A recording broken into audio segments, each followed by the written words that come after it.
Saudara Presiden Prabowo Subianto memanggil Kepala Pusat Pelaporan dan Analisis Transaksi Keuangan atau PPATK, Ivan Vandana dan Gubernur Bank Indonesia Peri Warjio ke Istana Kepresidenan Jakarta Rabu kemarin. Keduanya dipanggil di tengah polemik pemblokiran rekening dorman atau rekening pasif. Kepala PPATK Ivan Vandana tiba di istana pada Rabu sore sekitar pukul 17 waktu Indonesia Barat. Tak lama setelah Ivan, giliran Gubernur BI Peri Warjio yang tiba di kompleks istana. Pertemuan Ivan dan Peri dengan Prabowo ini berlangsung ketika masyarakat ramai memprotes kebijakan PPATK memblokir rekening dorman atau rekening tidak aktif. Baik Ivan maupun Peri enggan membeberkan alasan dipanggil Presiden.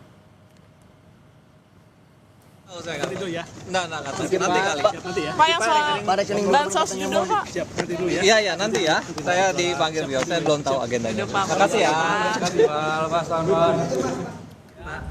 Anggota Komisi 3 DPR RI fraksi Demokrat Hinca Panjaitan menanggapi aturan PPATK yang memblokir rekening tidak aktif milik masyarakat. Hinca bilang negara tidak boleh menjadikan rekening tidak aktif sebagai alasan untuk intervensi harta orang.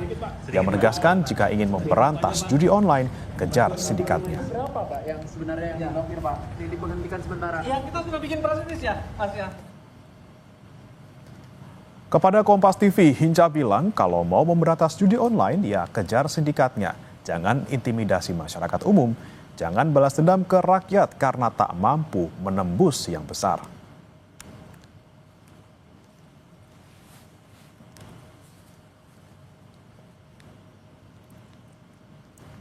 Kebijakan Pusat Pelaporan dan Analisis Transaksi Keuangan atau PPATK memblokir rekening yang tidak aktif selama 3 bulan menuai kritik masyarakat. Sejumlah warga kesulitan karena tidak bisa menarik uang yang ada di rekeningnya.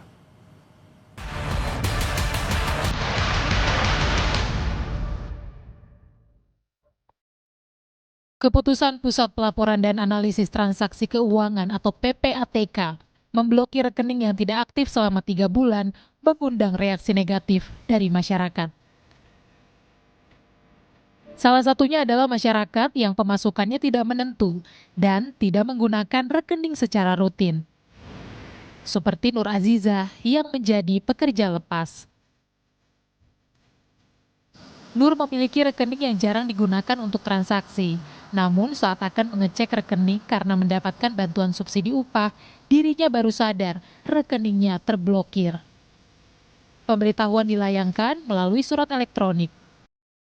Jam 11:30 siang tuh saya dapat transferan BSU tahap 4. Nah sorenya jam 5-an gitu malah dapat email dari akun nama banknya, lalu newsletter yang memberitahukan kalau rekening saya itu telah dilakukan penghentian sementara. Di email itu tuh di bawah surat pemberitahuan itu tuh bahkan disertakan form bisa klik di sini. Sebenarnya udah ya hampir 2 tahun lah, cuman kan keluar masuknya juga ya kalau ada job-joban aja sih.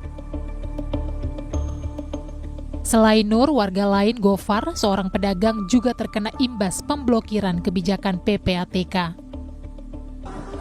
Gofar bilang bisa menyetor uang ke rekeningnya tetapi tidak bisa mengambil uang dari tabungannya.